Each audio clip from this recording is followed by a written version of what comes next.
Good afternoon. I hereby call this March the 18th meeting of the Public Safety Committee to order. As always, we'd like to take a brief moment and thank all of the brave men and women in our public safety departments who put their life on the line every single day to improve and work on the behalf of the lives of others. I'd like to recognize the leader of our city, our staff, Mr. Garrity, our city manager. I'd like to recognize our attorney, Attorney Carmen, and our public safety attorney, Attorney Sykes. Thank you for the work that you do with us. Our police department is led by Chief Thompson. Thank you for being here today, and the brave men and women of the police department. Our emergency management department is led by Mr. August Vernon. I thank you and your staff for the work that you do. And lastly, but certainly not least, I'd like to thank the brave men and women of the fire department, led by Chief Mayo, who is not able to be here today. But I think joining us we have Chief Bobby Wade. We appreciate you being here as well on behalf of the fire department. There are several items on the consent agenda. Items on the consent agenda are approved with one sweeping motion unless this item needs to be pulled for consideration. On the general agenda, there is an item discussing bow hunting in the urban setting. There's an ordinance establishing standards for the operation and regulation of micro-mobility devices. There's information regarding the police department's school resource office program. And the last item on the general agenda would be a presentation by the Winston-Salem Police Department gang unit. Members of the committee, are there any items on the consent agenda that should be pulled for discussion or consideration? If there are none, we would entertain a motion. I will pull item C1. Is there a motion on the balance? Motion approved. Second. It's a motion properly seconded. All in favor of the consent agenda, please vote yes. And opposers, please vote no.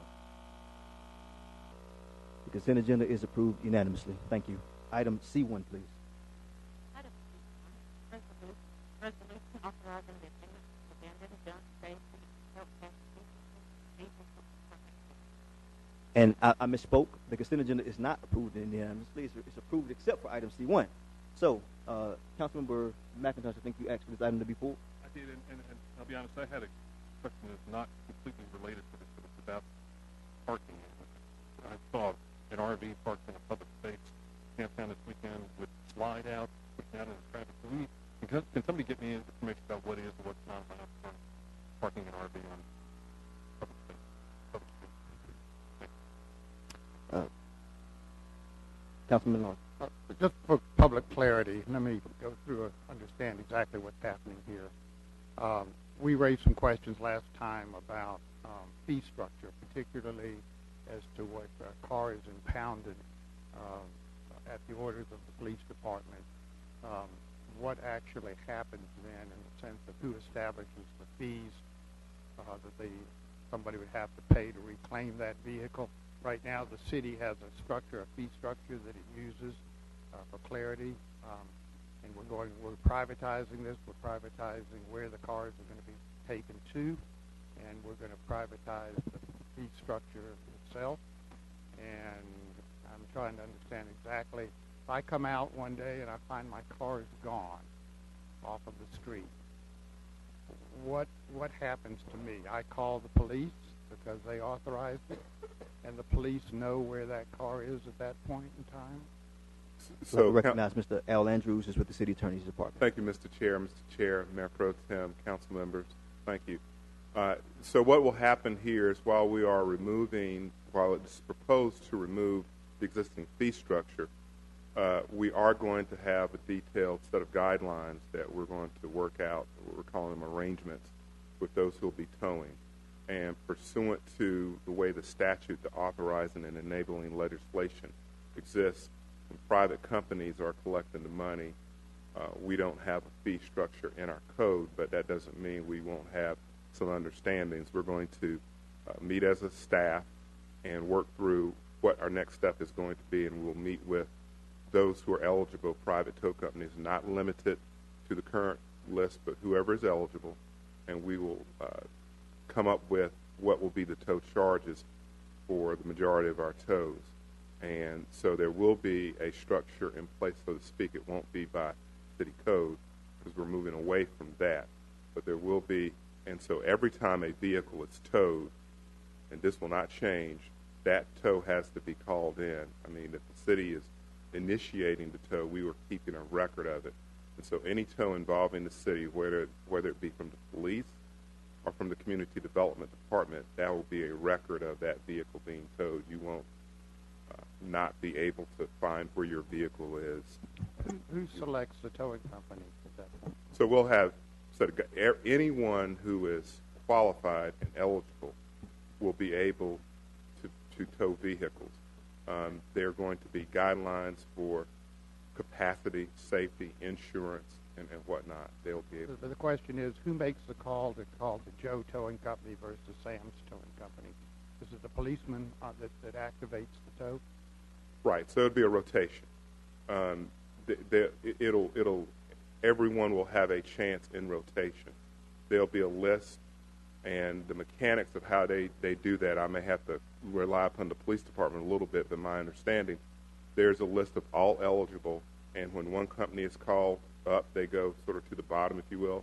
And the next company is called up, and you rotate through all companies, depending upon capability. If you have an 18-wheeler that's fully loaded, that's had an accident or something, you need a company that is capable of dealing with that. But for standard, traditional tows, the next company up, and you rotate throughout the entire list and start back at the beginning. So to be clear, the policeman that's having this car towed will know what the next towing company is on the list? No, I'm sure they use dispatch. They dispatch. So he would call in. What I'm trying to make sure is we don't have favoritism and we have transparency of how these things are done. So the policeman who is actually authorizing the tow to be made for public safety, whatever reason, failing to pay parking tickets, whatever the reason, he calls in to dispatch, and they would then dispatch a tow company based off of a list that is generated. The cost of that towing is prearranged by discussion that occurs between city officials and those towing companies. So tows that would be initiated by the city would occur pursuant to whatever guidelines that we create. And within those guidelines, very likely, we don't have those yet, very likely we will have provisions about market, there'll be reasonable market rates that exist. Our rates that we have now were set some years ago, and they are not at the market level. Presumably, we would have all the towing companies in Winston-Salem submit a list of their fee structures, and we would throw out any that are outrageously high or whatever. Nobody's going to get gouged by towing companies because now we do not set a price cap on these towing. Is that right? So our goal in meeting about this and discussing this is to look out for those kinds of considerations, and we will create. We don't have them yet, but we'll create rules to look out.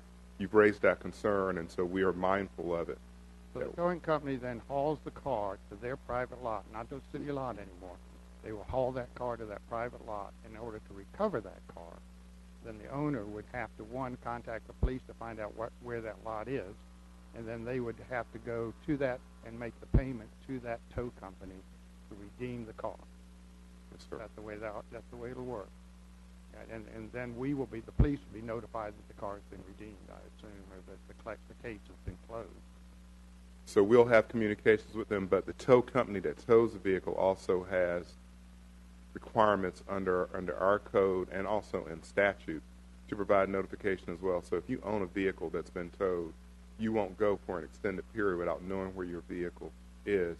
And if it's immediate, like if you come back outside and for some reason I don't think our towing is, unless you're blocking a fire hydrant or some emergency passageway, it's probably going to be rare that it's, an immediate tow caused by the city. It's where you are creating a hazard.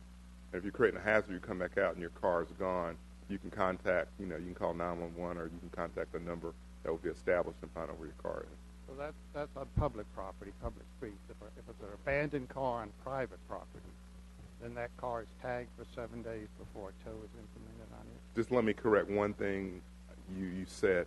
We're towing abandoned vehicles from public streets and passageways. We're not towing abandoned vehicles from private lots that are simply somebody parked a car in your yard and abandoned it. Right. You, the owner of the property, can call a tow company and tow that vehicle. So there'd be no notification. There's no requirement. City's not involved in that at all. We're not involved in that. Between the private homeowner or private property owner and whoever abandoned the car there. Correct. Yes, sir. If that vehicle is a hazard of a different category, the city could be involved on private property, but largely we're getting out of the indemnity, courtesy. We'll be your middle person to tow on your behalf. So we're not running auctions, car auctions anymore. We're not having sales, disposition of properties, that sort of thing anymore. Yeah, not for abandoned vehicles. Okay. Thank you. Councilman Bessie. Just a comment, please correct me if I'm wrong, but my understanding is the principal advantage of the proposed change is that we won't be having abandoned junkers sitting on the streets for weeks or even months because there's no room in a city lot. Correct. To tow them to. And that's, I think, what a number of my constituents will be interested in seeing. Is there anyone else who wishes to be heard on this item? There's nothing further. I recognize Councilmember McIntosh. For a second. All in favor, please vote yes. Opposers, vote no.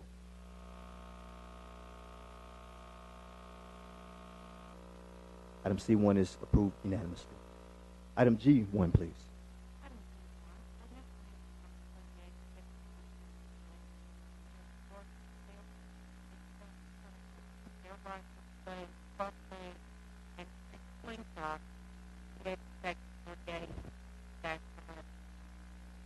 Thank you. Council members, we've had a lot of conversation about this particular item over the last few months.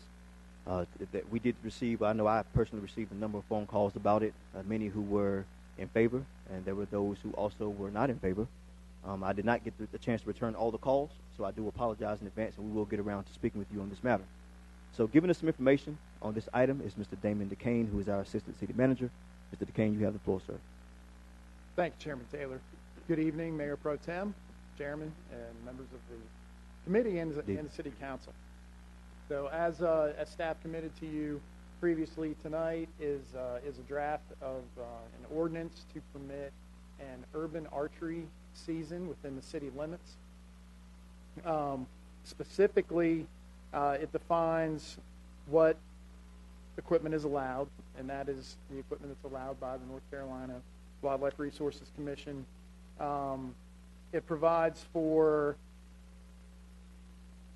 the conditions that have to be met in order to properly archery hunt within the city limits. I won't go over all of those again unless there are specific questions. On the screen before you is an item that we didn't address at the last committee meeting, and I wanted to get confirmation on the acreage as well. So in addition to myself, we are joined this evening by Mr. James Tomberlin from the North Carolina Wildlife Resources Commission. He's a biologist, so if you have any questions regarding that, we have an expert in the house. And I don't know if we have anyone from Hunters for the Hungry here. You are, please. I'll take that as enough. So anyway, so on the screen before you is a representation of a 7 1/4 acre lot. And the yellow shaded area is a 150-foot buffer. What you have in the draft before you says 500 feet.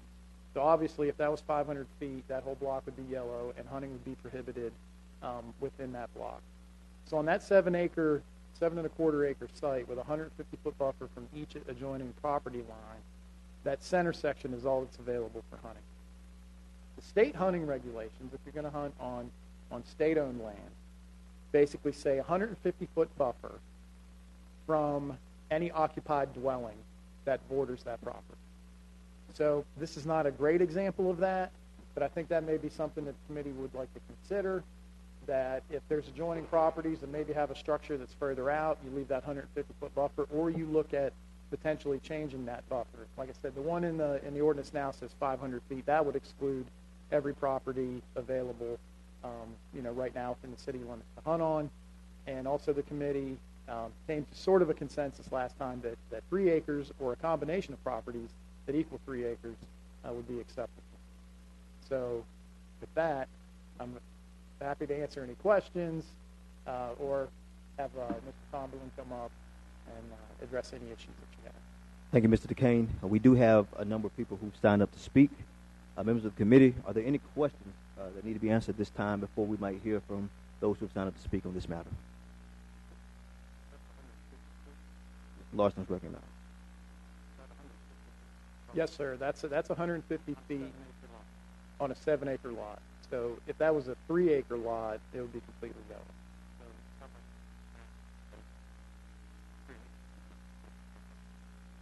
3 acres would be irrelevant. It would cover the entire 3-acre lot. Mr. McIntosh. How big a piece of dirt do you need on the 100 foot? Well, the one on the screen is 7 1/4, so you could hunt. That yellow is the But I'm 150 talking about foot. minimum. On the minimum, Would be the smallest. How much? Mr. Larson, if you don't mind, Mr. McIntosh has the floor, and we'll come back to him. 150, 22,000.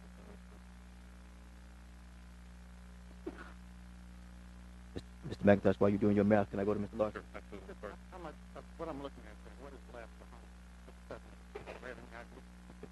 it's about a seventh. It's probably close to or a little less than an acre that's left on there. Yes, sir. Mr. McIntosh. I'm good. Bessie. I'm a little confused about the application of the combination of properties that total 3 acres or more. What limitations, if any, would be placed on the ability to combine tracts and reach a qualifying threshold? Mr. Kane. Councilmember Bessie, so the answer to that is, A, it would have to be land that would be reasonable to hunt on to begin with. And then the thought process behind it was that if you have an 1.5 acre lot and your neighbor has an 1.5 acre lot and you're out on the outskirts of town, if I wanted to hunt on that property, I could get permission from both to hunt on those properties, and combined it would be 3 acres. If I may follow up, there doesn't Please. appear to be anything in the proposed ordinance language that would require that property be suitable for hunting in any particular way, so that theoretically you could have a single property owner in a neighborhood with a smaller lot size that was in fact wooded, for example, or open field, and you might expect deer to be wandering through. You can, get together with a group of neighbors, all of whom have completely developed, lots, and theoretically arrive at a neighborhood, cumulative lot size of 7 acres, and you could, in such an instance, you could end up with hunting in a far smaller area than was intended by the 3 acre limitation. And that's sort of where the 150 feet from an occupied dwelling requirement would come in. So if you have multiple 1/4 acre lots that all combine, and you had to hunt 150 feet away from an occupied dwelling, it would be unlikely that there would be permissible room for that. And what is the origin of the 150 feet? I know in the draft you've got the highlighted 500 foot distance, and then we're also discussing 150 feet. What is the origin of the two distances? Yes, sir. Councilmember Bessie, the 500 feet is pure plagiarism. I took it from another community's ordinance. And so they were hunting on 50 acre lots. The 150 feet comes from, if you're going to hunt on state land, state-owned land on state game lands, even with a firearm, you have to be 150 feet from an occupied dwelling. So that's what I would recommend including at this point in this ordinance, if the committee sees fit to move it on. Yes, sir. Mr. Kane, I want to just be clear. You recommend rolling from 500 feet to 150 feet? And changing it from the boundary of the property line to any occupied dwelling, church, school. Which makes a significant Yes. difference.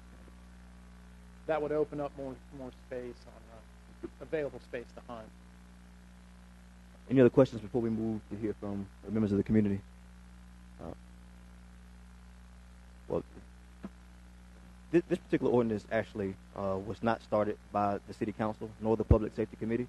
This came to us by a request from a citizen, and I think we had a responsibility to hear their request as we would hear everyone's, properly vet this as a rule and ordinance in this city to maybe give greater clarity or greater operations to those who are in our rural areas who were annexed into the city. We don't want to have any unintended consequences, but we do want to say this is a city for all people. With that being said, first sign up on the list, and I think it's in order, maybe 2 minutes to speak. We have Ms. Jo Allen. If you'd come and give your name and address for the record, please. Okay, thank you.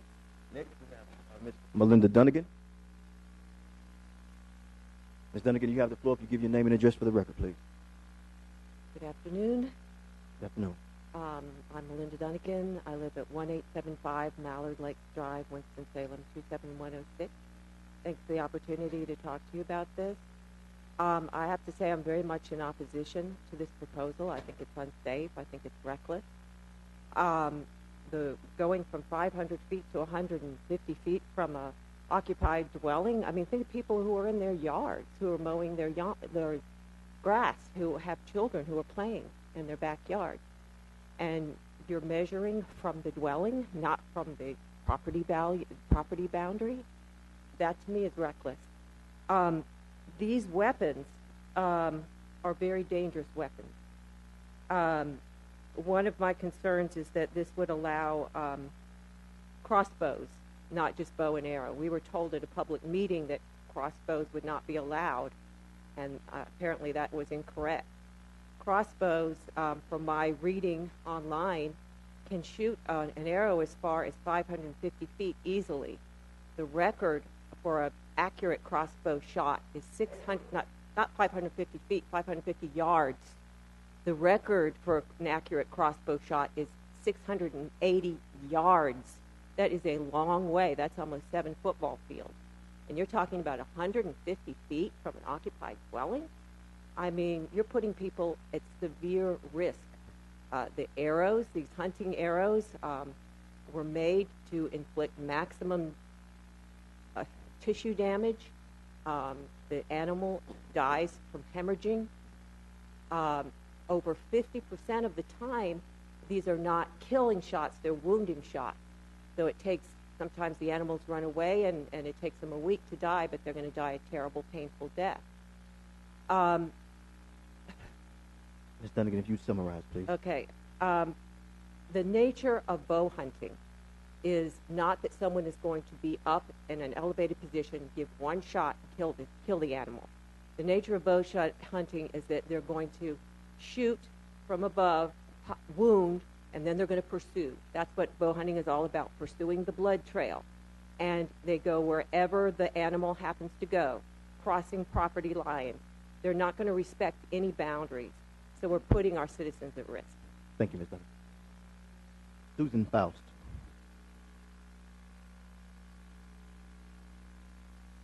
Ms. Faust, hopefully I properly pronounced your last name. You give your name and address for the record, please. That's correct, yes. I'm Susan Faust.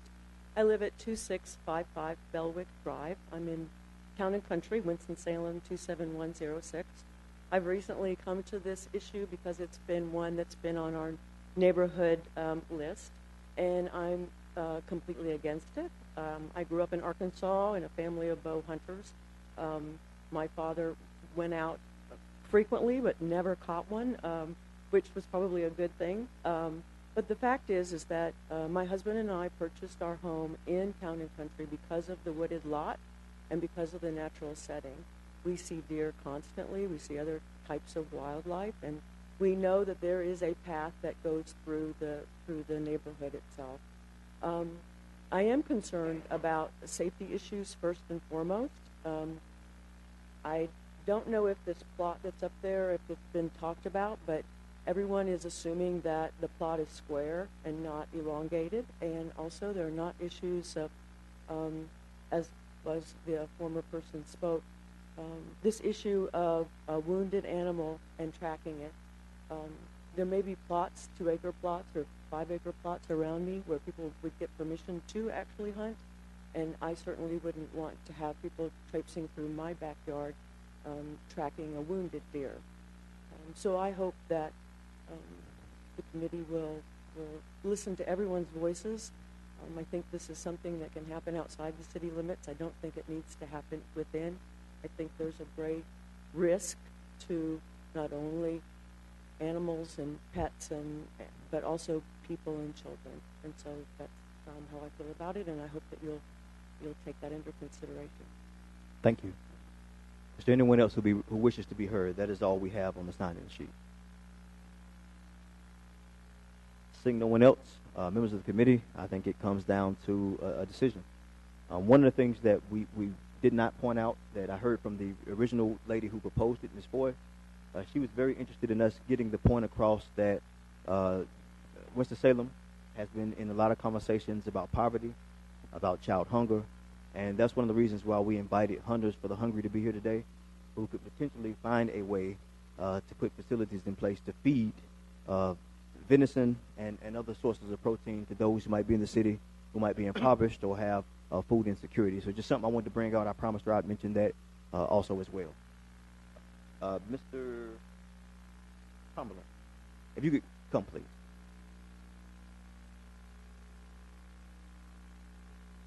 We certainly didn't want to bring you all the way here without giving you an opportunity to speak if it was something that you needed to say. Well, you've heard some of the concerns of those who have spoken. Is there anything that you want to address us on? You have the floor.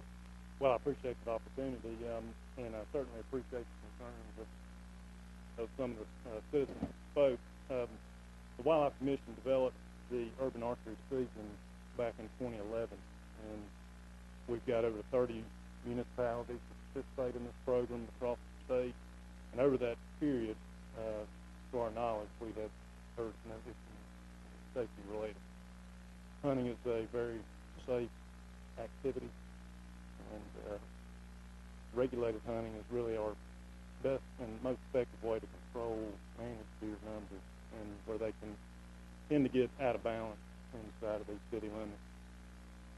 Our regulated hunting season runs from September through January 1.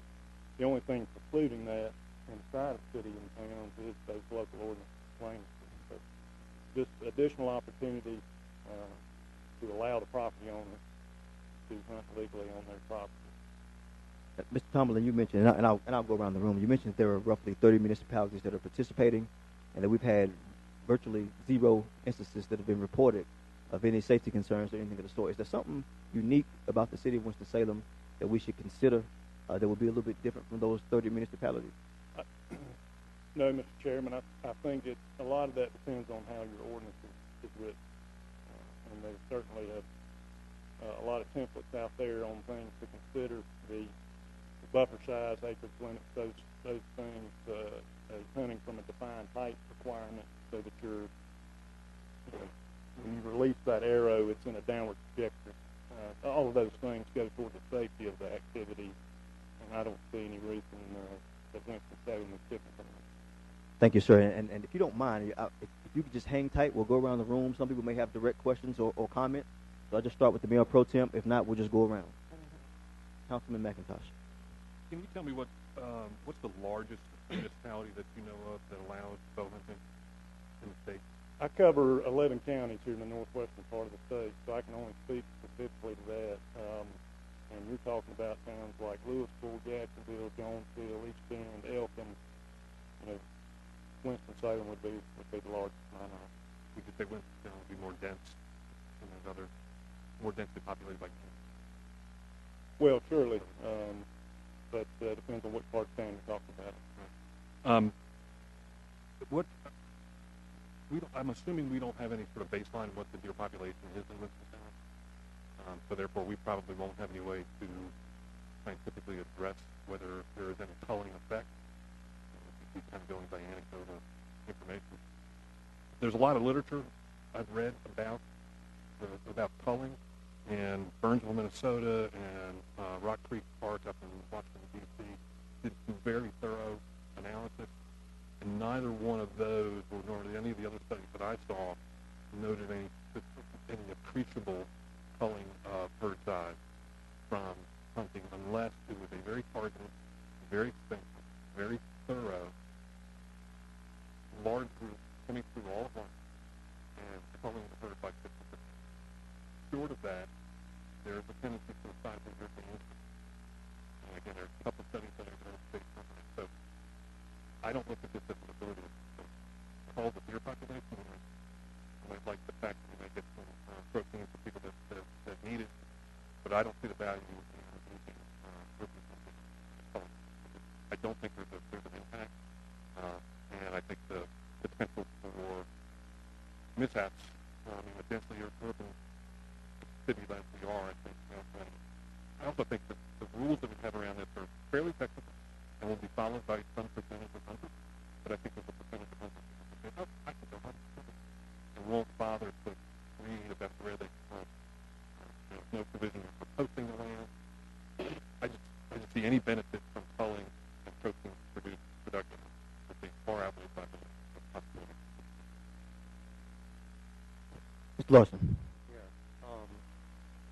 Where to start?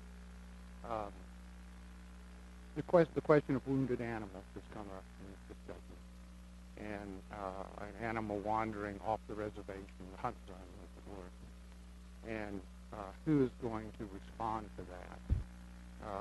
Is your office prepared then to come and deal with that wounded animal in somebody's backyard? How quickly how are you staffed to handle that? Well, that would be up to the hunter. So North Carolina Wildlife Department would not accept any role at all in dealing with wounded animals that have wandered off the hunt site. We do on case-by-case basis, but generally, from the hunting standpoint, no.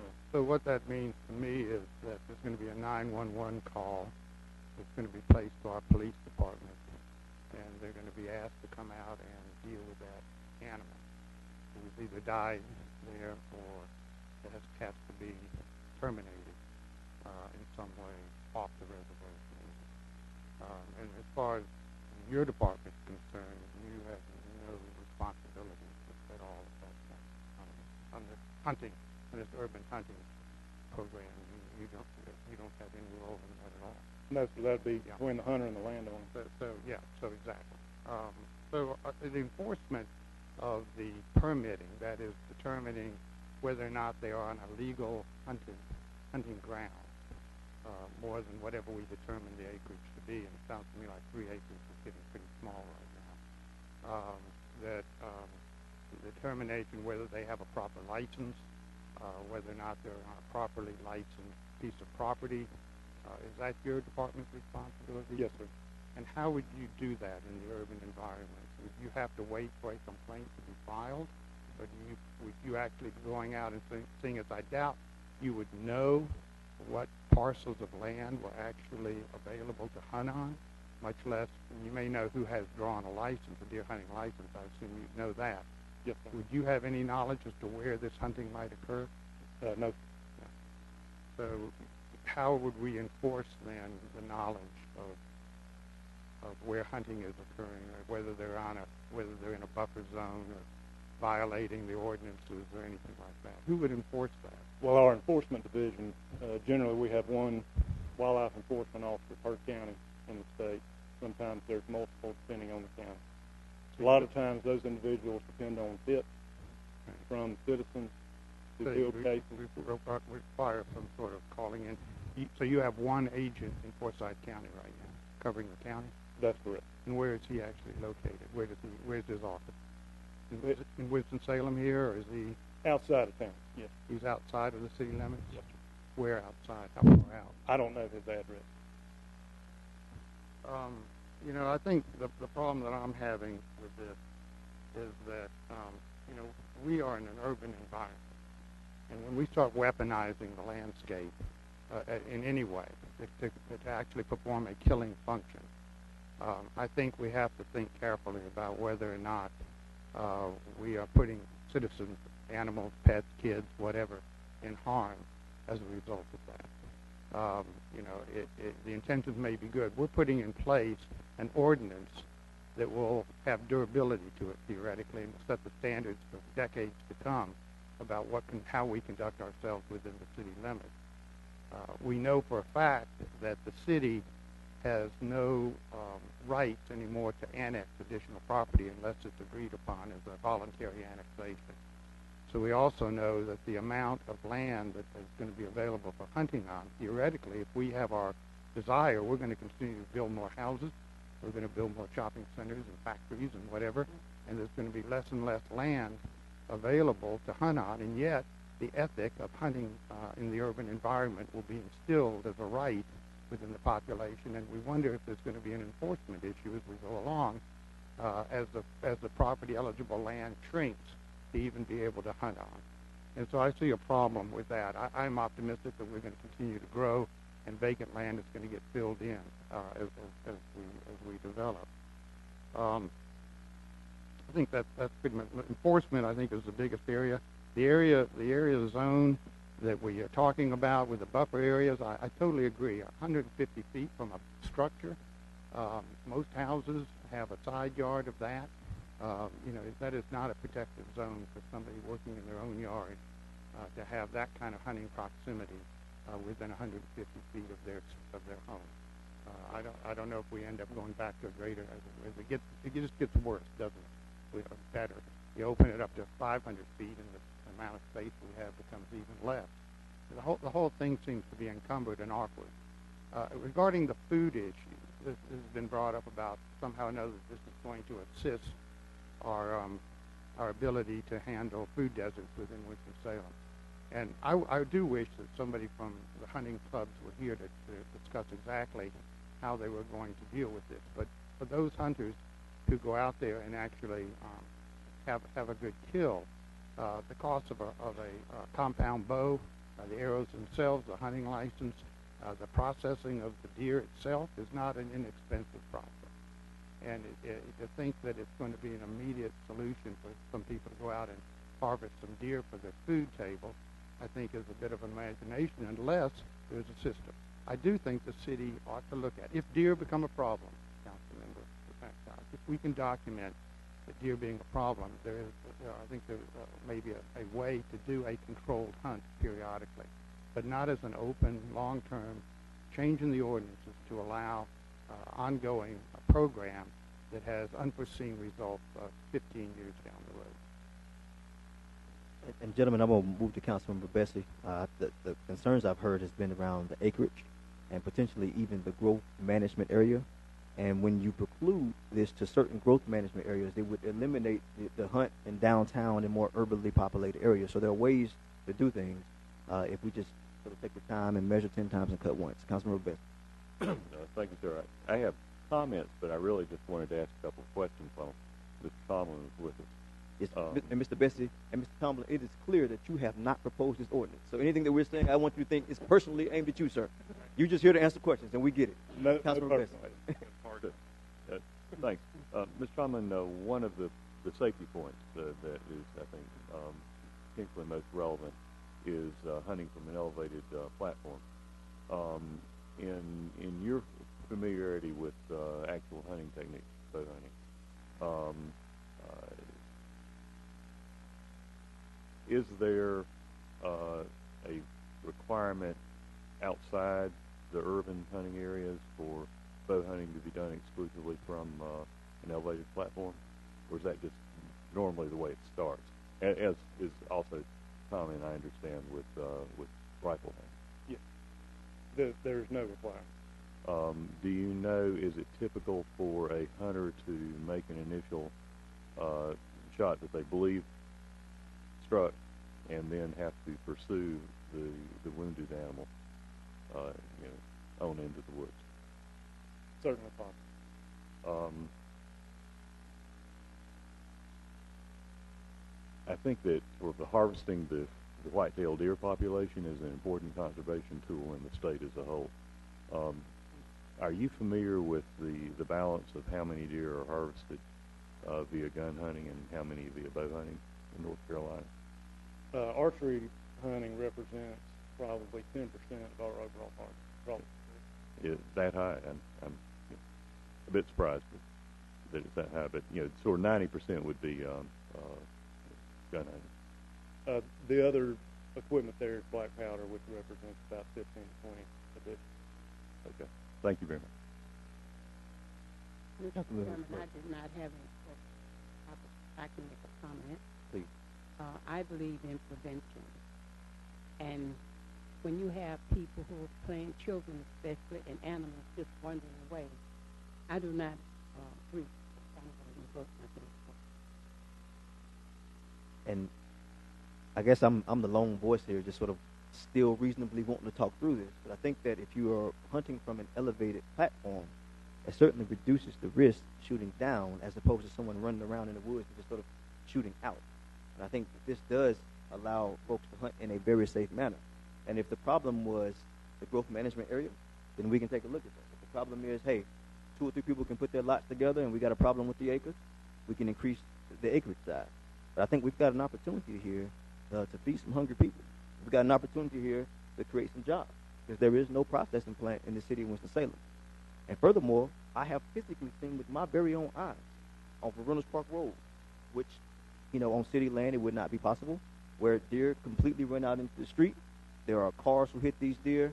I've gotten calls from constituents in the area who have just dead deer just sort of in their backyards. And so I think that it will be regulated the same way we regulate fishing. We depend, I generally believe that people in our community do the right thing. I don't go around waiting to say gotcha because I believe most people are good.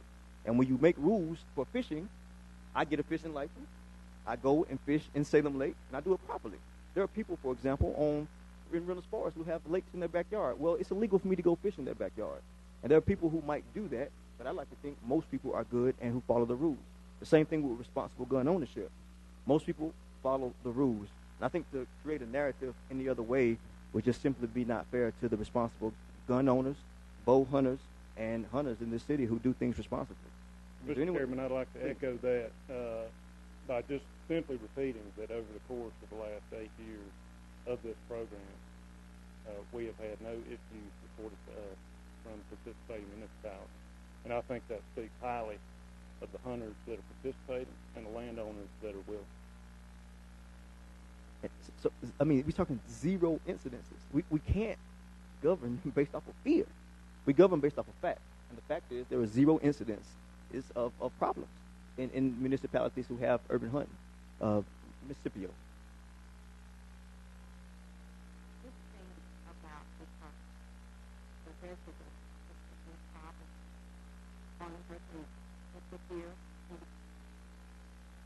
And I think we need to be how large is the problem of an overpopulation? If we were isolated, just a few citizens. I think that this is a very sensitive issue. I don't even know how you would enforce it. Maybe we don't have support of incidents because the people can't enforce it, or there's a reason for them to call it in. A dead deer is a dead deer. I really don't believe we're going to have the deer processing company. I'm not certain who we're trying to target and prove that this would be 50. Also, it's a safety. But you really have to know how to prepare.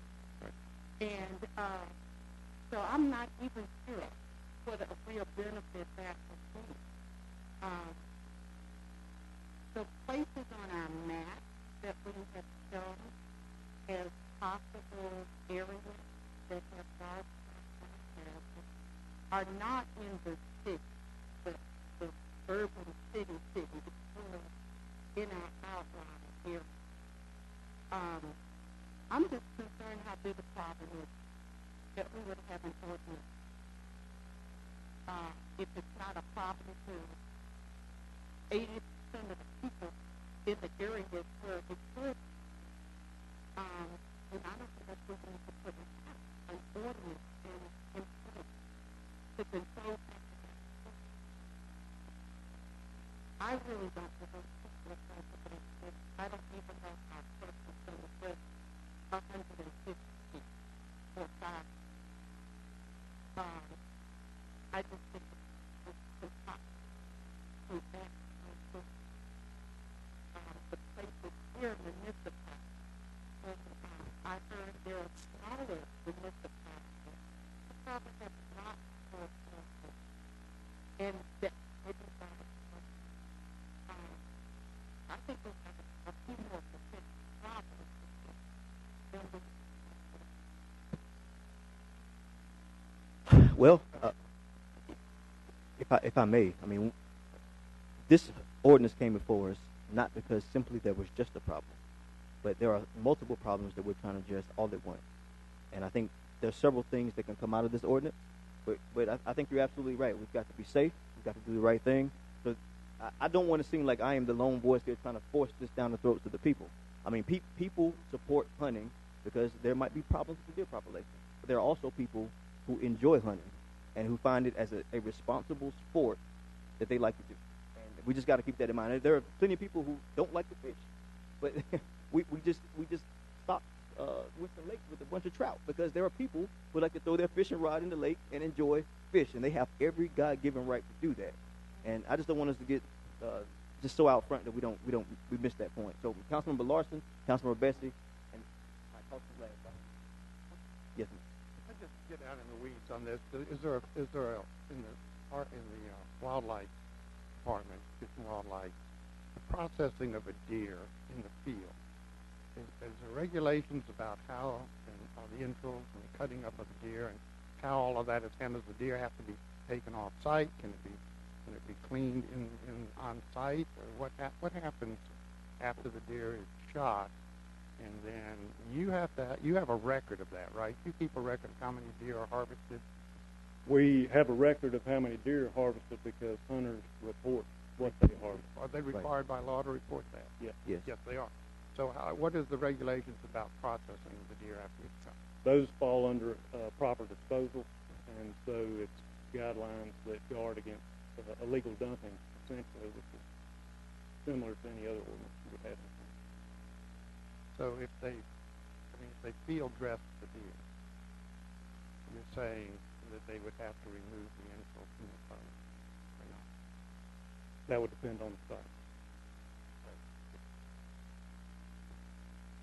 So, Councilman Bessie, then Councilwoman Scipio, we're 6:53, and we certainly don't want to belabor the hour. We did want to have a responsible conversation about this.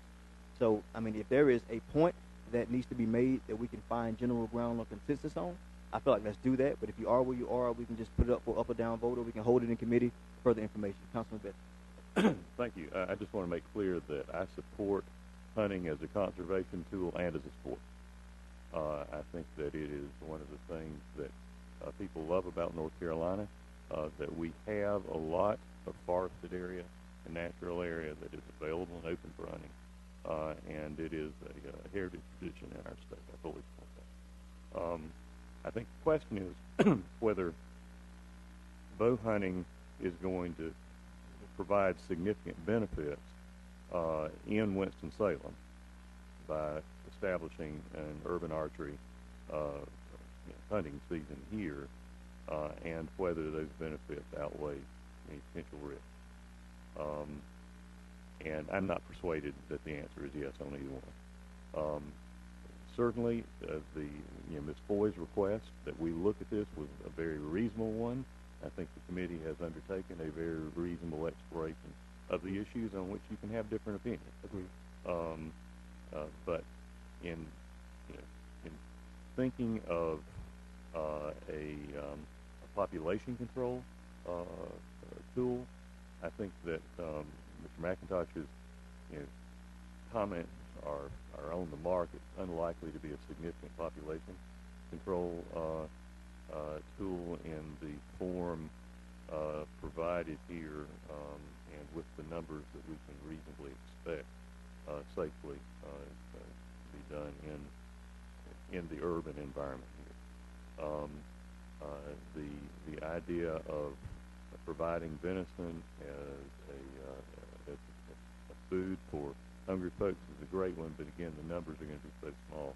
I think that they're really not going to take a bite out of the problem, if you would. And as far as job creation, again, you can certainly, I think, argue quite rightly that hunting as an industry statewide provides jobs and good ones. But again, I don't think that creating an urban archery season in Winston-Salem is going to bring that industry to Winston-Salem. The problems I see are real enforcement questions, misinformation going around about what is and isn't permitted in the urban area, difficulty in establishing throughout the area that hunting would be permitted, where property lines begin and end, where public property begins and ends, the question of population density, the fact that you've got a lot more people just wandering around in an urban area through the yards, through the woods nearby, as long as there's not a fence there, through parks that are adjacent to large private tracts where you don't have the park fenced off, and generally speaking, there's not a particular need to have the park fenced off in the private area. But this would establish the need to do that. My personal opinion is that it was a good thing to take a close look at, and I wouldn't rule out in the future a very limited application on very large tracts in private ownership. But I think this is too ambitious and probably not something that I could support at this time to move forward with the ordinance as proposed. Okay. Scipio, would you like to be heard? So, one of the things I've learned in this business is how to count to 5. And it doesn't look like we've got the votes to move forward at this particular time. So what I would suggest members of the committee is that when we hold this, at some later date, there might be an appetite to move forward. Hunting season is over for the year. Maybe as we approach hunting season next year, this might be something that the council or the committee would consider. Is there anyone else who wishes to be heard on this item? Mr. Tomlin, thanks for taking the time to be here today. Thank you for those who spoke, and thanks to the young lady who presented this item for our consideration. Item G2, please.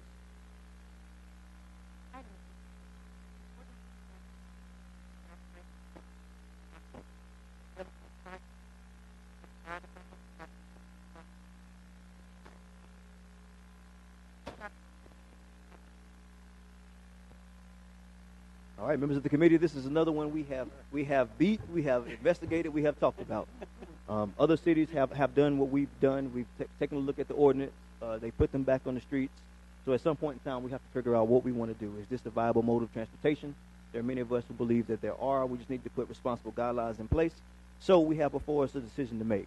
We have our attorney here ready to answer any questions that we might have. Are there any questions that should be considered or any comments that need to be made at this particular time? Councilman Larson, then Councilman McIntyre. You got the floor, sir. First of all, I compliment you on all your work, your patience in working through this. I think we've got an excellent document here that reflects a lot of thought. I think it will probably morph a little bit through time. I think you recognize that. I think we all recognize that. But it's a platform from which we can work. I only have one little technical point. I believe within the document there's still some reference to helmet requirements as compared to the adjunct document that came on the last page, which said we were eliminating helmets. And age 16 is the age at which we're allowing this to happen. So I think we just need to be clear. My understanding is that under what we agreed to now is there will not be a helmet requirement, but a recommendation for helmets. That's correct, Council Member. So we decided to eliminate the helmet requirement in order to make it consistent with what we require for bicycles. For bicycles, we don't require helmets over the age of 16. With electric stand-up scooters, we're requiring riders to be 16. So in order to make the two comport with one another, we eliminated the helmet requirement for electric stand-up scooters. There is a permit requirements document that was attached to the item. It's outmoded. It doesn't reflect the fact that we have decided to eliminate the helmet requirement. Just a brief note about the helmet requirement. There is a study that's being done by the Centers for Disease Control in conjunction with the Austin, Texas Public Health Department, and that data will be coming out this month in March. And what they are studying is the frequency and severity of injuries to electric stand-up scooter users and to passersby who are injured by them, and how many of those injuries are head injuries and traumatic brain injuries. So just a caveat. Dr. McIntosh. That was going to be one of the points I was going to ask about. To me, requiring that with no ability to enforce it shouldn't make sense. I think if we see those kind of things go back and we have a sense, it's a pull the plug time, not ask people where to go. If it's really a public safety issue, and we're dealing with that level of trauma, then I think that's time to act more schematically what we're saying. Please wear the top. I would like to remove the timing to do the camp starting right after 9 o'clock. How other people feel about that. That is one of the few things that I'm not seeing in a lot of other ordinances. A little unique in that. I want to go through the length of the agreement. Councilman Clark was adamant about nobody will do business this way. Well, in reality, that's the way people do business. We are not alone in France. Very secure.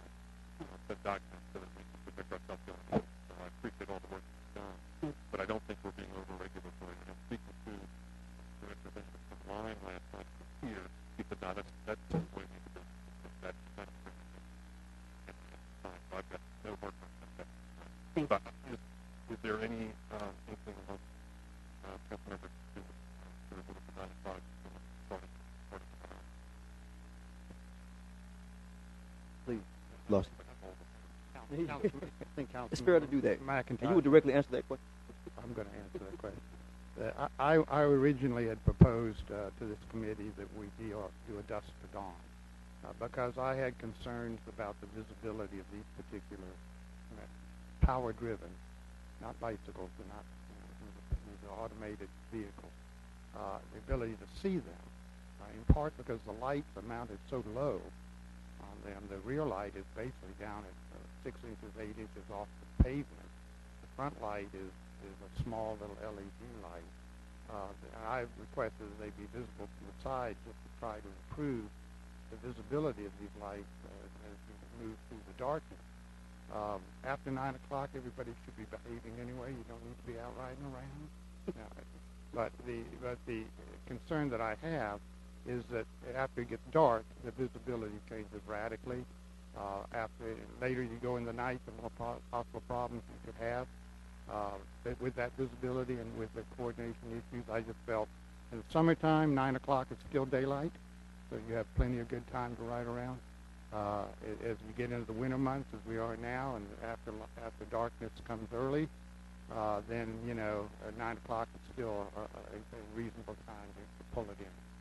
That was my recommendation, and I think I'd like to stick with that. All right. Please, you pose the question. So I was in D.C. recently, and after dark, both those cities, the bird and line, both had active light signs up down below.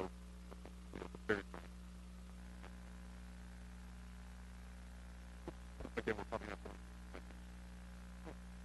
If you don't mind, sir, Councilman Best. We got to get everybody in the conversation, Mr. Lawson.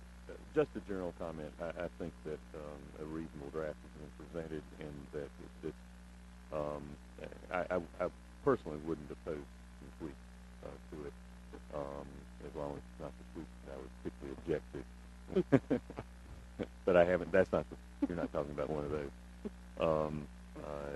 But otherwise, I think that it's a reasonable start that would permit a well-regulated use here. I would be surprised if we didn't get takers very quickly on this. I do think that it creates a problem in places like D.C. that have kind of the Wild West environment, scooters everywhere. But that's not what we're talking about here. So I would be personally happy to see this come forward in the form of this. Members of the committee, members of the council, I have to say this. I certainly like to say every proposal and just to consider them all on their own merit. But I got to say, the proposal that we just discussed before in urban hunting, there have been 0 incidences of accidents in 8 years. And then we're gung-ho to support this, where there have been more accidents and deaths than I can count. And nobody's saying anything. It's just government's bizarre. But if it's something that the committee and the council wants to move through, we'll certainly talk through it. Mr. Lord. We've got 1,000 users at a given point riding these electric scooters, which, I think provide I am in favor of electric scooters. I know that I have a reputation of opposing them. What I oppose was the way that Bird came in and posited itself on our landscape. I think they're a great alternative transportation. I think if equitably distributed within the city will provide a transportation alternative that I think will be welcome for all classes of people within the city. I think we've got a document here that we will massage as we go along.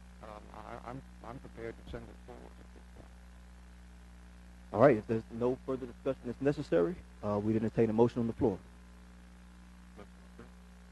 We've got a motion to approve. We've got a second. Just discussion before we move to the vote. Madam Attorney, if this committee considers moving forward with this item, I understand it will also go to Public Works. How quickly can we have the students back off on the street? Let's see. I'll refer to my colleagues from DOT to address that. All right, so Mr. Burchek looks like he's getting ready to come up.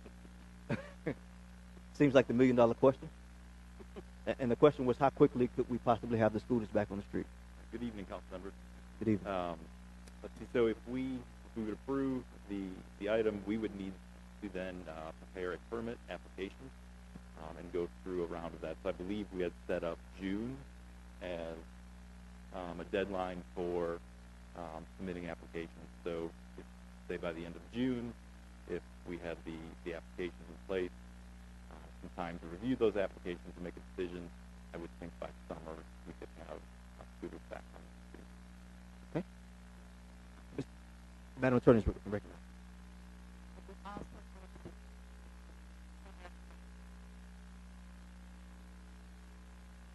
But barring no action from Raleigh, then we could possibly have them back on the street by summer. Mr. Larson. My understanding also is that there's a committee to be formed. We've gone back to the committee. So I assume the mayor will organize a appointee committee or whatever they call it that will review the application. How is that? The way I read it today, look, we talked originally about throwing this back just to the city manager and let him do all of it. But now I think we're back with either a committee being appointed. Did we give guidance as to how that committee is to be constructed and who will appoint that committee? Is that the city manager's job? I think so, and I think we'll solicit applications to get representatives from the public for Councilmember Scipio's request as well. So I think that's how the process will go. So as far as the timing goes on all of this, and to be clear to the public, that the process will be to put out RFPs or whatever to receive proposals, and we've provided pretty clear guidelines as to what they're going to have to do. But then the committee, the selection of those making sure compliance and whatever will fall on a review committee, which will be comprised of city staff plus the outside advice. Yes, and so the committee will review applications, select permittees, will review a denial, suspension, and revocation of permits, and will impose civil penalties, and then the city manager would hear any appeals of any of those issues. Okay, so we'll have a round of final comments. Start with Mr. Bessie. Just as a process note, all the members of the Public Works Committee are sitting around the table right now, and unless some of my colleagues have additional questions that come to mind between now and tomorrow, I wouldn't expect a long or controversial discussion in Public Works. Thank you. So is there anyone else who wishes to be heard during the discussion on this item? We've got a motion and a second. All in favor of moving forward, please vote yes. Opposers have the ability to vote no. That passes unanimously, so we look forward to seeing students back on the street. Item G3, please.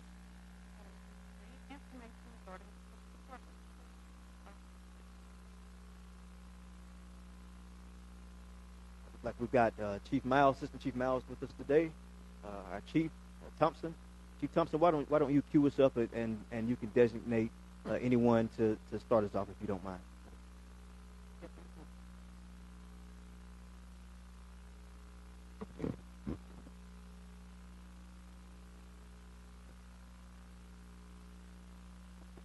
Good evening, Chair Taylor, Mayor Pro Tem Burke, members of the committee. I'm here this evening to bring forth to you our recommendation on removing the school resource officer, the Winston-Salem police officer, from the school resource officers program. As most of you are aware, in the 2009-2010 school year, the Winston-Salem Police Department piloted the program, the SRO program, with our Winston-Salem Forsyth County schools. In 2010-2011 school year, we fully implemented that program, which means we brought all the schools then on board. It's now been nearly 10 years since we started the program using the Winston-Salem Police Department, and we've had time to evaluate the program and our involvement in it. Among many things that we discovered in the program was cost. The Winston-Salem Police Department covers basically 1/12 of the cost associated with the program, and that cost comes in the summer. What I mean by that is that the Winston-Salem police officer provides SRO services 10 months, actually 11 months out of the school year. 10 months of that is during the traditional school year. The 11th month is during the summer. That amount is then covered, the expense for that amount is covered by the Winston-Salem Forsyth County Schools. That's to the tune of just under $2.5 million.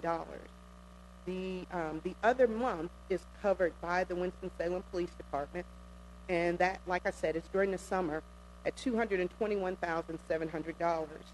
In addition to that, after we got into the program, we had been into it for a couple years, we identified the need to have a K-9 officer. Not wanting to burden the school system with that amount, the Winston-Salem Police Department assumed the total cost of having that K-9 officer in the schools, and that amount there is $118,600. When you add the two together, the cost for the Winston-Salem Police Department to have the SRO program is $340,434. The impact on the SRO program, first off, it's important to note that the SRO program, in order for us to do it the way that we believe that it needed to be done, we needed to have 1 lieutenant, 3 sergeants, and 24 corporals or officers assigned to the program. What that amounts to is basically a half of a platoon that we use to patrol. So basically, if you double that number, that's what you'll see for the most part on any given time when we're running our squad. And that's where we're strictly talking about patrol. So the benefits of returning the SRO program or the SRO officers to patrol basically reduces the manpower shortages that we've been talking about for several years now, particularly as a result of the Ferguson impact, if you will, that we started experiencing in 2014. And that brings 28 of those positions back into our field to handle cost for service with our citizens. It also improved, by doing that, we improve our operational effectiveness and efficiency, and we reduce our overtime cost associated with that budget. And we'll get more into that just a moment. We also increase our patrol staffing to meet the allocated numbers. The immediate impact to patrol. So Field Services Bureau is made up of the patrol officers as well as our Special Operations Division, and it is allocated for 344 officers. There are currently 40 vacancies in Field Services Bureau. 304 officers are assigned to Field Services Bureau. 29 officers in Field Services that are not included in that number are currently in field training. Those are our officers that graduated but are currently still in field training. They're not operating as individual officers, so we can't count those as our numbers right now. The addition of the 28 SRO officers to the patrol division would bring staffing in field services to 332 officers. Again, 344 officers is our allocated number. Upon completion of field training in April, Field Services Bureau will be staffed with 361 officers. So then the question is, what will we do with the extra officers? We've only been talking about field services, our patrol, the backbone of our department. Having those 17 officers over the allocated numbers in patrol will allow us to now go back and backfill some of the following vacancies that we've experienced for several years. Patrol is going to always get the lion's share because they are the ones on the front lines handling the calls for services. And we want to make sure we have as much as we can the numbers out there to keep everyone safe. Criminal Investigations Division currently is sitting on 11 officer shortages. Those are our detectives handling our major crimes. Our Special Investigative Division currently have 9 officers short, and Support Services Bureau currently have 3 officers short. So we're talking about 17 over. Here we're looking at, 23? So it's still, having those officers would still leave us with 6 shortages total. I'll take that any day. Our financial impact. The city of Winston-Salem would no longer receive the reimbursement of the nearly $2.5 million that we're currently receiving from the school system should we withdraw from this program. However, that amount includes the salaries and benefits associated with the SRO program. The cost is comparable to the salary and benefits and training of 30 recruit officers from a training academy. However, some of that cost is also offset with augmentation-related expenses, and that amount would be reduced greatly. Augmentation, I talked about the budget earlier. When you get to augmentation, what that means is whenever we have a patrol squad that comes in short the number that we've identified as our critical staffing number, the supervisor is required to then contact or augment his or her squad. And what that means is they will make contact with off-duty officers and bring them in to fill those vacancies so that we still provide the services that we need to provide to our citizens safely. That particular officer or officers, unlike the other officers on the squad, will be working at time and a half. And you can see quickly what that's doing to our budget. That's the augmentation, and we have that daily. The salary and benefits of police officers with a 4-year degree upon graduation is just under $66,000. We have another $14,000, and I can assure you it's more than that when we look at training. So we're talking just under $80,000 for an officer with a degree going through training. When you talk about the return of 24 veteran officers that would come from the SRO program, it's equivalent to the cost of 30 recruit officers when you look at the benefits and salaries. However, when you're looking at the SRO officers, you also get the experience, which these days in law enforcement is nearly priceless. The average SRO officer experience is 7 years and provide immediate specialty skills such as field training officer, intoxilizer officer, juvenile investigating, and a number of other specialty skills that go along with the veteran officer with the Winston-Salem Police Department.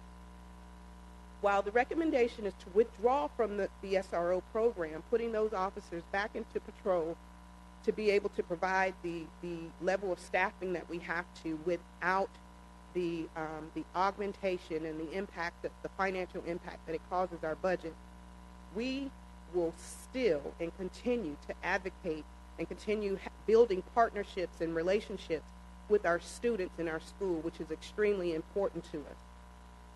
By relationships, I'm talking about positive interaction, not interactions that puts us in position to be adversarial with our students. We want our students to trust us. We believe we will continue our High Five Fridays, our officer lunch with students, our backpack giveaway program, our Operation Sweet Reads literacy program and interaction, corporate VIP mentoring program, and what many people aren't aware of is that we have many officers who enjoy volunteering their time coaching in our school. And all of that will continue, and we'll continue to look for other ways to have positive interactions with our schools and our students that will enhance our philosophy of community-oriented policing as opposed to having an adversarial disciplinary role in our school system. With that, I'll take any questions. And Chief, I just want to get a fact on the floor. So what we're proposing, in fact, is not a complete withdrawal of the SRO program at this time. It will be a little bit more systematic in partnership with another agency. Is that my understanding? So what I would be proposing is that we phase it out. It's difficult for me to speak to what another agency will do, even though There has been conversations about another agency interested in taking over the SRO program. However, in total transparency, I have to say that that decision would be between that agency and the school system. Right. So I will say, you didn't say, that we have had ample conversations with some members of the school system in the form of the school board. We've talked with Sheriff Kimbrough and his staff with the Sheriff's Department, and I think it makes sense that we don't completely withdraw, is that maybe we still take maybe more of the urban schools and have Sheriff Kimbrough, if the school board decides to agree with this, come in and take more of the rural schools until we can sort of withdraw this program systematically in phases. I think that makes a little bit more sense, but we've heard from our chief as to the viability of the program. Members of the council, members of the committee, are there any questions or concerns at this time? Mayor Pro Tem Burke. I can have an understanding. We have an agency who would love to come in and do this program. Correct. The city has, some years back, we have reached out, lifted up, and been very good with the program. I would, if I'm understanding this, in pulling out, that means that the chief will have police on duty that we need right now. We have had such a shortage, and as he mentioned, the purpose, and it's tough to be a lot of folks don't want to be a police because you know what you're doing. You're putting your life right out there. But we still have neighborhoods that we would like to see more police. And we have such a difficult time in trying to get them into training. So I, myself, if I know I have an agency, and it seems like High Sheriff Kimbrough is very anxious and eager to want to take on this. And we have to, if I listen to Steve carefully, we still going to have our hands full with the council. Yes, ma'am. So I may not be in the majority, but I will be voting for us to move out. And Sheriff Kimbrough has indicated to me that it may take some time to get all of the staff hired and properly trained. I know this is a job we've had for the last 10 years, and it's going to be very difficult to just completely just walk away. So I think it makes sense to be wise about it and to do it in phases, but you're absolutely right. But we have, a capable Sheriff Kimbrough, did you call him the High Sheriff? High Sheriff Kimbrough, who and his department, who's willing to come in and step up and do this. I think it certainly makes sense. So I saw a few hands. I'll start with ladies first, Mr. Bessie, Ms. Scipio.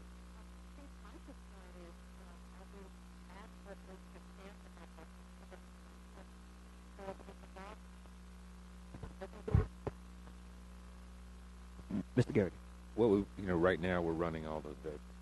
So the positions are budgeted for. We count on a certain amount of salary savings, but we're already paying for 1 month of it. Plus, we are running well over $1 million a year in overtime costs, partially for augmentation. As Chief said, we can't afford for our patrol squads to be understaffed. That's the most critical frontline position. Beth. I think it's been very carefully presented. Thank you, Chief. And I certainly agree that we need to address the shortage of patrol officers and other positions. I do want to make clear that I support the SRO program. I think it's very valuable for our student safety to have officers in the schools as they are, and I'm pleased that our department has developed a good relationship with schools and students and has experienced officers doing that work. So I would holler if I think that things are being done too precipitously or leaving the schools without good trained officers.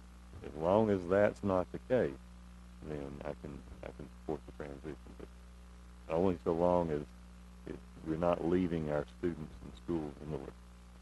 Right. Is there anyone else who wishes to be heard? Councilman Larson. First of all, I think compliments to the chief for recruiting classes that are trying to get our manpower up. It's been a struggle that we've had ever since I came on council. I know we came with incredible deficits trying to get our manpower up, and this is one tool, obviously, to reallocate resources to get the police out to where they need to be. I'm very proud. You should be very proud. All the officers who've served as SROs, I should be very proud of what they've accomplished. I think they've set a very high standard. We saw that in the court case recently. Thank goodness for video cameras. But I think we can walk away from this at this point. School system, the education system is part of a county function. It's logical that they assume responsibility, I think, for the overall safety and operation. I would agree with Council Member Bessie that we do not want to leave them in a breach. We do not want to compromise their safety. But on long term, it's probably more appropriate for them to take over this responsibility and let us concentrate on getting our manpower up and getting our people safe. And I guess we're going to learn about gangs here in a minute, which is a primary concern of mine. And to know that we have more officers on the street dealing with issues, I feel better about that as a reapplication. So thank you for that. All right, members of the committee, we will let Councilmember Burke have the last word. But before we do that, I want to show respect to the Assistant City Manager, Ford, who's sort of not in charge, but who's been charged with overseeing the department. I want to be real careful about that, too. But do you have anything that you might want to add to the context of the conversation? I just want to say that we support living out in the state. Realize that our police department, the more really want to that they can a lot of things.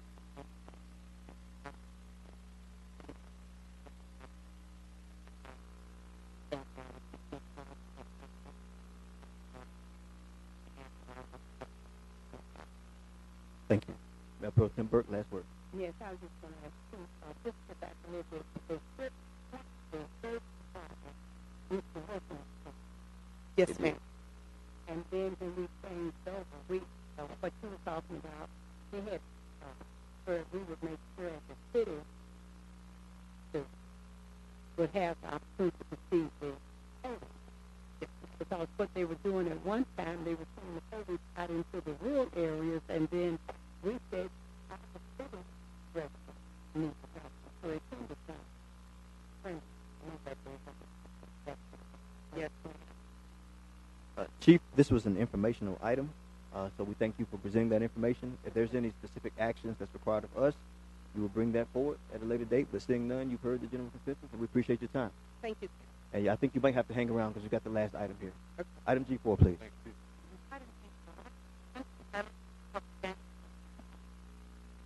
All right. And Assistant Chief Miles, are you queuing us up on this one?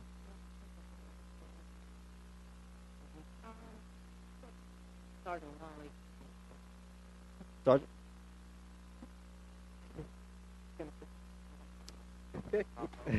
Some brave person from the police department, please. As we're getting it here, we're going to have a presentation on our gangs, an update on our gang unit, and that will be presented by our gang sergeant, Sergeant Tyler Waller. Sergeant Waller, when you get your technology in order, you will have the floor. Oh,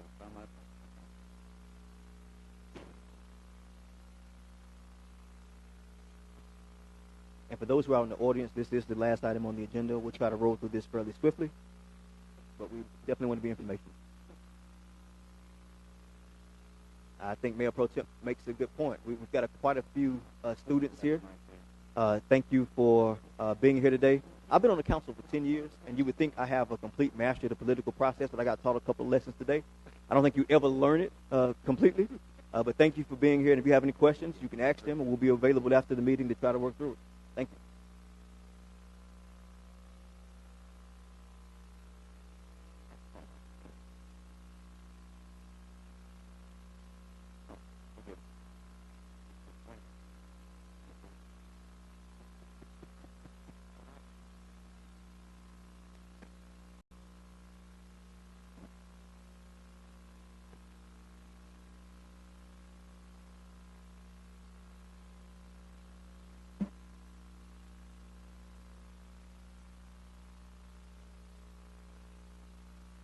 Oh, all right. This is why we love technology. No. Councilmember Burke, Mayor Pro Tem, Councilmember Taylor, Mayor Pro Tem Burke, other members of the committee, thanks for having me here this evening. My name is Sergeant Tyler Wally. It's my privilege to be able to present an update on the Winston-Salem Police Department Training Unit. 2019. It was formed in 2006, and it was actually spearheaded by Mayor Pro Tem Burke, if I'm not mistaken. Currently, our allotted manpower is 1 sergeant, 2 corporals, and 7 officers. One of those officers is assigned to a task force in Greensboro that's called the FBI Safe Streets Task Force on Gang Violence. We have a gang graffiti coordinator that investigates all of our gang graffiti throughout the city, coordinates cleanup of that graffiti, and we have some other options that we have for combating gang crime, as it refers to graffiti that I'll go into just a little bit. The gang unit has also been awarded the Gang Unit of the Year for 2011 and 2016. Back in 2011, I was on that. It was actually headed by Captain Mike Weaver, who was sergeant at the time. What do we do? Basically, we're in charge of knowing gang members better than they know themselves. We're in charge of identifying them, validating them, which basically means we make sure they are legitimate. You know, in the age of technology and the internet, there's a lot of people that could probably look up on Wikipedia what it means to be a blood gang member or a Crip or a 13 gang member, and they could pretty well learn exactly what they need to say, do, hand signs, colors, bandanas, drawing, anything to make them seem legitimate. And so basically we go out, we interview them in the schools, we interview them in the community, we investigate them through cases that we adopt and determine if they're actually legitimate gang members, not just acting like a gang. We also have a lot of information that we dump into a nationwide database called GangNet so that other agencies can have access to the same information and intelligence that we have. As mentioned before, we do adopt cases. We have follow-up investigations. If we have patrol officers that initially respond to a case, they will learn pretty quickly that it probably has a gang nexus. And they will either contact us so we can do on-scene follow-up, or they'll route us a copy of the report and contact us so we can conduct additional follow-up and try and see successful prosecution. We do have North Carolina gang statutes that were enacted in 2011, and they were created basically to combat all gangs. We do look at those laws. We do enforce those laws. They are all felonies. Anything that has to do with those gang statutes is felony. I will go into it in just a little bit, but I mentioned it previously, the spray paint sales operation we do every summer through our gang graffiti coordinator, where we basically use our police explorers and we task them with going into our local Walmart, Target, anywhere that actually sells spray paint, because when we enacted the city ordinance several years ago, it prohibited anybody from under the age of 18 to be able to purchase spray paint. The purpose of that was to hopefully keep the kids from getting their hands on spray paint and tagging up different places throughout the city. Just as a shameless plug, that was one of my ordinances. I'm sorry? As a shameless plug, that was an ordinance that I introduced. Oh, yeah. Pretty proud of it. Yeah. We conduct surveillance. No, I got you. We do conduct surveillance. We're most of the time a plainclothes unit. We do have unmarked cars, so we conduct surveillance. We try and get into certain areas that people won't be able to recognize us, so we can conduct surveillance on our gang members and see what they're up to without them realizing the police are there. We, of course, do community presentations, many of which occur in the school system. Most of our presentations are for the administration of the school. We typically do not present to students. The nature of our information is such that it's a little bit sensitive for kids that are in high school, middle school. And so typically we do present to teachers, staff, administration, principals, guidance counselors, just to make them aware of what they need to be on the lookout for. If they are to see a gang member in school, somebody that's at risk for becoming a gang member, we want them to see one time so that they can intervene and reach out to us or reach out to our gang members. And I'll bring them up here in just a second. We do, of course, department training. We conduct gangs 101 training, especially for our new officers, so that they can know what to look for as well and write us copies of the report. We also assist federal agencies, Homeland Security investigations, alcohol, tobacco, firearms, and explosives, and the FBI, as mentioned with our Safe Streets Task Force officers. We were supposed to have a member of the gang steering committee here tonight, but he had a family obligation that could not be rescheduled. But, you know, in summary, in layman's terms, what the gang steering committee does, it's the citizen aspect. It's the community involvement aspect of combating the gang problem. Whereas the Winston-Salem Police Department gang unit is the suppression of gangs. The gang steering committee is the prevention and intervention part of combating the gang problem. So we will enforce the laws, we'll maintain intelligence on gang members. Gang steering committee, they're the people that are made up of a council of citizens, concerned citizens, and community actors that like to get together and try and help kids that are either at risk for becoming involved in gangs, or if they are in gangs, they can help them remove themselves from that gang. They have resources and other people in the community that can help out with that at-risk youth or the person that's actually in the gang. And the way we do that is through intervention prevention, law enforcement, and clergy. And it's headed by Pastor Jason Sloan, Pastor Curtis Pryor. A gang, that is the North Carolina general statute that we go by at the top 15A-1340.162A. Basically what it means, in summary, is that a gang has to be 3 or more people. They have to commit violent misdemeanors or felonies, and they have to have a common name, sign, symbol, or color. It's a very simplified way of looking at it, and you can make a lot of different groups of people a gang if you so chose, because that meets the definition of a lot of our groups that actually congregate in the community, in schools, middle school, high school. But, you know, if they are acting like a gang, that doesn't mean they're necessarily going to be a gang. Okay, they have to be pretty involved. They have to have several different incidents, more than likely, you know, if they're here one day and gone the next day, then it's obviously not going to stay meeting that definition of a gang. Sergeant, how you differentiate between the person you just described, or the group you just described, and just the group who live in the neighborhood who take pride in their community? Like, for example, I can think of, you know, some young men who might be on the east side who represent the east side, or someone on the south side who represents the south side. We do have members of the community who start to consider those to be gangs, and where do we draw the line? I know commission of crime, right? And the reason why they're organized. If we can just talk a little bit about that. We do see that an awful lot. You know, a lot of groups like to claim affiliation with a certain neighborhood, a certain area, a certain block, and they're showing, you know, neighborhood, I guess, pride, for lack of a better term. Doesn't necessarily mean they're a gang. However, when we start seeing different taggings that pop up, we see different things on social media, we see common signs, similar identifier, they're calling themselves something, and they're associating their group of friends with that area, then those are the precursors to a gang. Now, when they start getting involved in the crime, they're starting to fight people, they're getting involved in auto break-ins, auto theft, then they've met that third prong of becoming a gang. And that's really the most important one, because, you know, nobody's going to mind if you have a group of people that are hanging out together and want to call themselves something, but when you start committing violent misdemeanors or felonies, that's when you have a serious problem. That's when we get involved. We develop intelligence on them. We maintain intelligence files, and that's where we draw time. If we see them time and time again, and we already know that they've been involved in violent misdemeanors or felonies, then we go ahead and identify them as an actor. That's exactly what I was looking for. Thank you. Here are some of the gang statistics for 2018.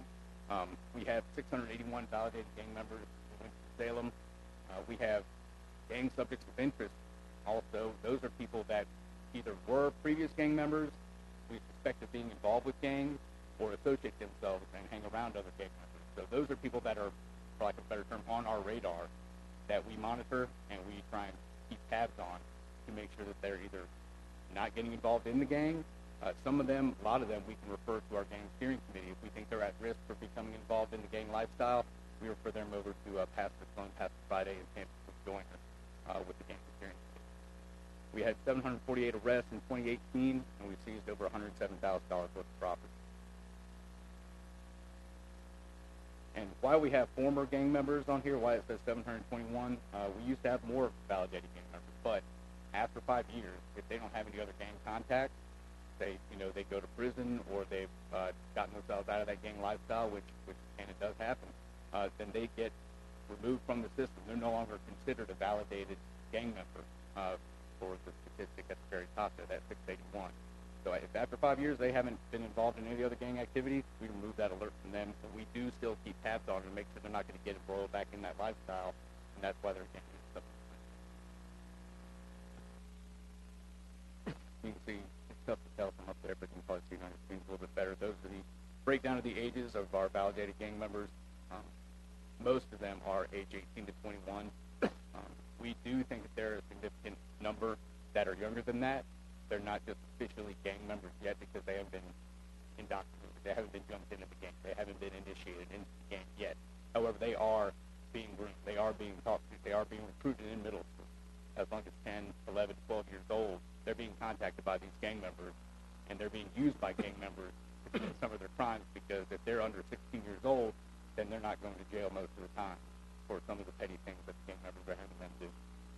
So we do think the number is probably a lot higher. We just don't see a lot of them in middle school. The most of the ones that we see, and that's why the predominant number is 18 to 21, those are the ones that are committing the most egregious crimes that would get on our radar. As mentioned before, we have a spray paint sales operation. We utilize explorers to go in an undercover capacity. We provide close cover with them, and they attempt to purchase spray paint in the community. All of our vendors in the city are now supposed to have posted the city ordinance banning the sale of spray paint to anybody under the age of 18 and citing the city ordinance.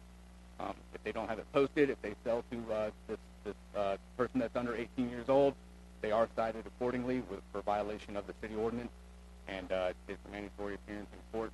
And this is not, to try and catch anybody's hand in the cookie jar or say, hi, I got you. It's basically to prevent them from doing it in the future. If they show up in court, there's a standing agreement with the DA's office that, if they get cited, they show up in court, it's basically dismissed. Okay, it's more or less a warning and letting them know that they need to adhere to this city ordinance and not sell spray paint to anybody under the age of 18. It's been very successful. And you can see some of our graffiti incidents right here. Now, but there have been several. And there is a difference between graffiti and a tag artist. I think a lot of these are including tag artists, and not to muddy the waters too much, but basically when you see a train go by, you see all these polychromatic drawings and bubble letters. Those are the work of a tag artist. Okay, that person most of the time is not going to be involved in the game. The people that you see that have, just numbers, it's monochromatic, it's just blue, it's all red, it's all black, those are typically your gang members. Those are the ones that are tagging up a certain block or a certain building, marking their territory, letting you know that they're there. We do have the NCGIA, the North Carolina Gang Investigators Association Gang Conference here again this year, and we'll also have it in 2020 in August. It's a very successful conference with hundreds of law enforcement officials throughout the country and throughout the world, as a matter of fact, people coming from as far away as Europe, Australia, and Canada to join the conference, and there's a lot of good information, and it's down usually at the center every year. That's it for my presentation. Don't have any questions for me. Well, I want to thank you for a great presentation. We'll go around the room and see if there are any questions. We'll go to Mississippi.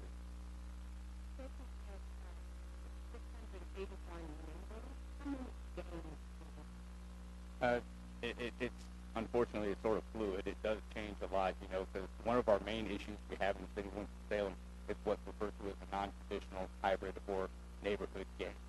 Okay, we have different groups that call themselves after a certain area or a certain company or rap label, and so they're here one week and they're gone the next. If I had to estimate right now, I'd say we probably have about 30 gangs, active gangs in Winston-Salem, and that splits of those gangs as well, because you have blood, but under blood you have like 5, 6 different subsets that remain aggressive.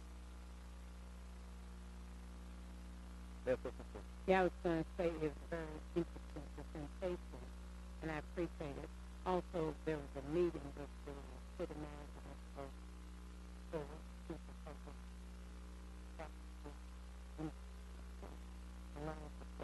loan. I don't know if that's a fact. And I do know that volunteer gang committee,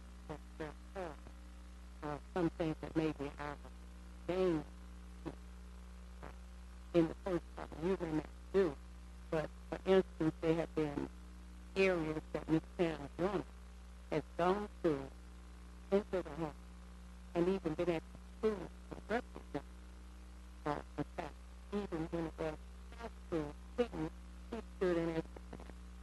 And these are the kinds of things that you can see the commitment of what the game committee and the game out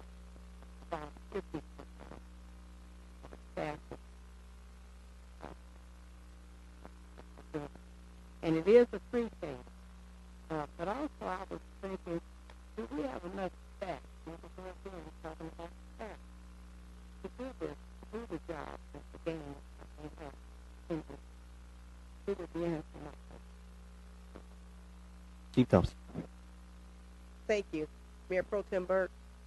As the chief of police, I'm going to always tell you I can always use more staff. I do believe, though, that we do have the number of staff based on the allocation of numbers that we have right now to handle what we're seeing in our community. I would be remiss if I did not mention, though, that we are really working hard to diversify our group more. And so that is our focus now. Fortunately, we have a very talented group of employees with our agency, and they're always seeking to grow.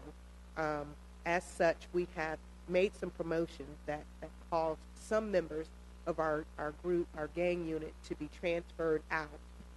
And so we're working very hard at this time, and we've identified some new staff that will go into place. But to answer your question, in order to get the job done and get it done safely while being able to maintain those relationships, I would say that at this time we do. Like I said, our goal is to diversify the unit as much as possible. Additionally, while I have the floor, I just wanted to mention we've been very fortunate at any time we can be a part of bringing any type of conference to our city for economic development and growth. We're always looking at that and very proud of it. As such, because of the work that you started back several years ago and us being able to bring on a successful gang unit and gang steering committee group, we have attracted, of course, the North Carolina Gang Conference to our community. And as you know, for the last 2 years, we've hosted that right here in Winston-Salem. This year we'll host it again. While we are hosting, we're the hosting agency for that committee, or for that conference, I'm sorry. It is the organization, the gang conference is totally put on up to and including the selection of speakers by the North Carolina Gang Association. And so, like I said, we hosted, we put on a very good conference, and we've been fortunate to do that for the last 2 years, and we'll have it again for another, for this year, and I think next year as well. But I just wanted to also mention that as well.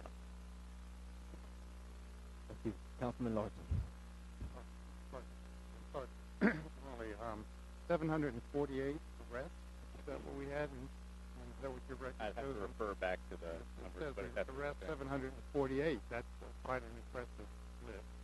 Out of that, do you have any idea how many arrests have been made for capture and proceeding? Are we able to comprehend how to capture any of the proceeding artists that we have, or gang members that are marching up our streets? Are we able to get any arrests on that violation? Yeah. Well, that we do have the gang graffiti coordinator, and basically the reason for that is there are so many incidents of graffiti. We need to funnel that through one single investigator, because if different officers are investigating it, then the head doesn't know what the tail is doing. We want one officer to be able to know whose moniker is being tagged up over here, what nickname is tagged up on the side, and we can be successful with that. You know, just a brief story. We did have a gentleman tag up his nickname, his gang nickname, you know, on a building over on Yarborough Avenue. Okay, he was captured in the act doing that, and members of the gang unit caught him in the act doing that. And based on what he was tagging, we were able to link that to over 10 other cases in the immediate area. He got charged with every single one of them in order to pay restitution to the court. And you know, that's just that's an example of what can be done. Does it happen all that often? It's tough to say, because I know we see lots of graffiti all throughout the city, and we try to get it cleaned up as soon as possible. But we do apprehend some of them, and anytime we can make additional charges on them based on what they've tagged up, we do. So maybe this is the city manager, but the idea of graffiti removal, your officers do not actually remove the graffiti. They're not responsible for that. The removal of graffiti is then the property owner's responsibility? It's the property owner's responsibility. If it's on public property, then it gets referred to CityLink, and they create a ticket for it and does it. removed by city staff if it's on city property. So we don't provide any assistance to the public for removal of graffiti or signs against the property. We do. We'll go out, particularly if the property owner doesn't remove it. Our community development abatement group can go out and remove it, but we typically charge. Compliments to you and your staff. Thanks. All right, as we near the end of the conversation, we'll recognize Mr. McIntosh for being so patient. Just very quickly, do you have any feel for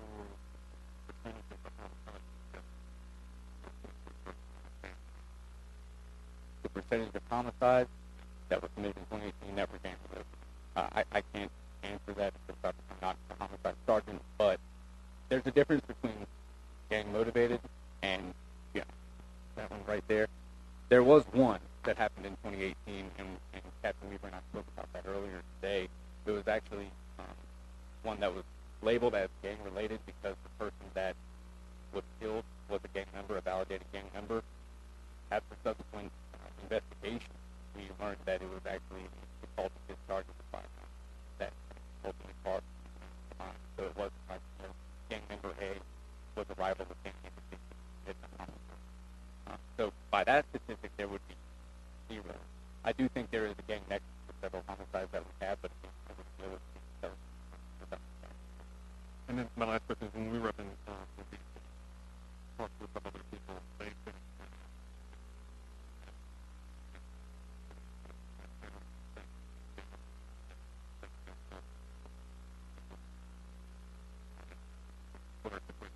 no, I think you're absolutely right. It is gang related because drug trafficking organizations, and especially across the border, they utilize our local gangs here to disperse their product on.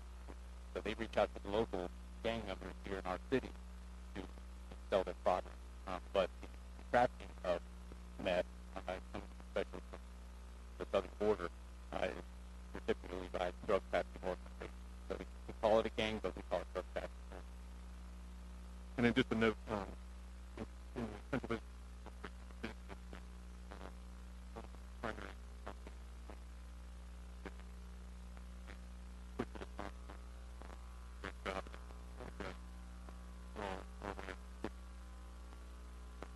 absolutely. To the entire department, but particularly you, Sergeant Wiley and Captain Weaver. I'm going to say this with a point. I spent roughly 5 years of my life working for the Department of Juvenile Justice as a court counselor, working with young men and women who are in the system, particularly some of who were gang members. I know that you got a tough job to do. We thank you for keeping the people in this community safe.